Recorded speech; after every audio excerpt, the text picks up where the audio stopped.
Hi everyone, this is my fifth video in how municipal government works, and it's on municipal functions. Now, when I say municipal functions, I'm not talking about municipal rules. We've covered that.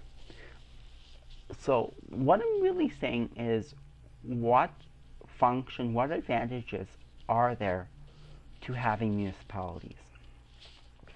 Begin with this thought.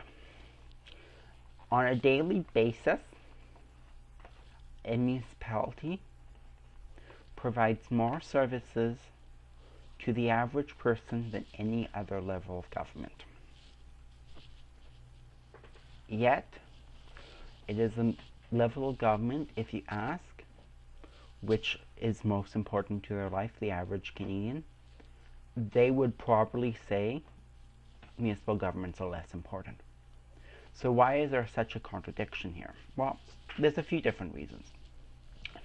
The first reason is definitely that municipal governments are the level of government which most people do not really give credit to. If you look at what municipal governments do, it's those services which Canadians rely upon, yet most Canadians take for granted. We drive on roads, yet we do not really think about who provides the roads. They're just there. We have water coming out of our taps, yet very few people, unless something goes wrong with the water supply, think about what happens to the water. We take public transportation, yet most people just say, oh, I'm taking public transportation, without really thinking, well, there's a level of government which does all these things and many more without actually being recognized for doing it. And I think one reason why municipalities are often underrated is that municipalities, for the most part, are the level of government which most people forget about easily. And I'll explain this in a second. Municipalities provide services which really Canadians take for granted. I've said that before, I'll say it again. Now, when municipalities offer services, they're very technical in nature, and there's really not much policy variation. If you have planning policy, there is transportation planning policy, there is, but policy delivering, there's not much policy variation. If the road's full of holes, you fix it. If the water is unclean, you get it clean.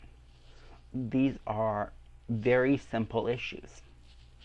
Now, municipalities also, strangely enough, have some of the most controversial issues too. Because if you look at what affects people's lives, it's those decisions which municipalities make. So if there's a zoning application next door, that's going to affect my life a lot.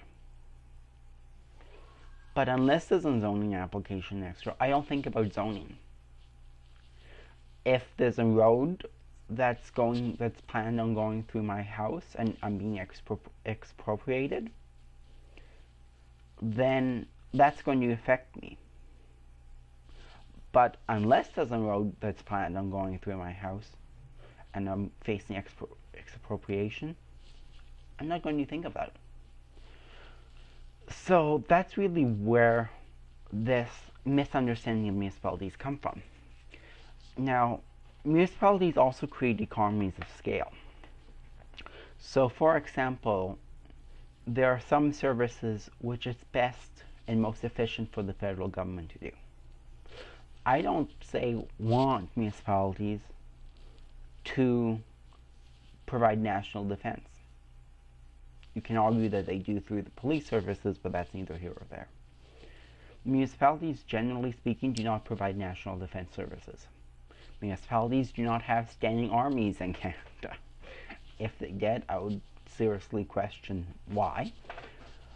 But municipalities, so those things are really what the federal government does. Provincial government municipalities are probably not best to, do things like run hospitals.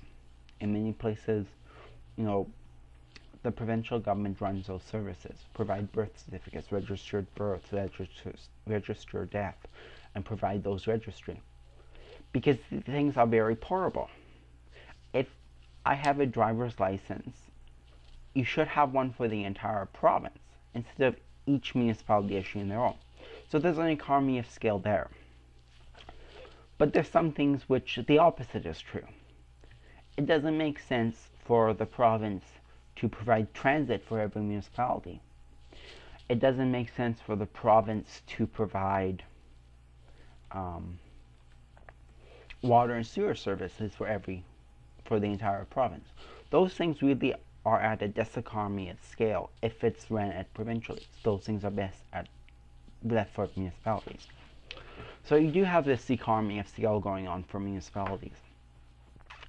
And finally, you have municipalities which it doesn't really make sense for the municipalities to offer one service throughout. And the prime example of this is Montreal. If I have a case study coming up on Montreal, I have a case study coming up on Toronto and Montreal both. And it's really to look at the differences in the two. But in Montreal, you have 29 or so municipalities running in the Montreal area. And I use the word municipality in the classical sense, as in a local government which are multifunctional. Not all of them are incorporated. All of them have their own council sometimes directly elected, sometimes indirectly elected. But really the point of Montreal is to provide economy of scales for different areas. So in Montreal, I don't want to steal too awfully much from the case study. You know, transit and services like that are run at an island-wide basis, whereas something like recreation and parks are run at the micro level, so it runs by the borough. So you definitely have an economies of scale going on there, as different levels of the municipality provides different services according to what the local needs are and how much variation there is in the local needs.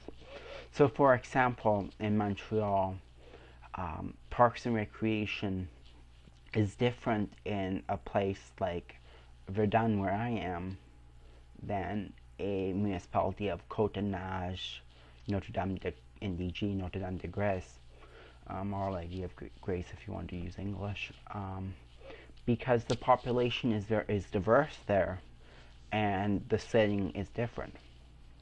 So you do have that economy of scale going on, even within the local level of government, which is why in most places throughout Canada you have several different levels of government, of local government providing services, and Montreal being probably the most extreme example in Canada, and possibly the most misunderstood example in Canada.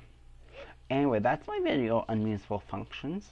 I'll have the 2 case studies probably issued this week, and then we'll wrap things out. We're coming to a quick end, and I'll be back to Canadian government before I know it.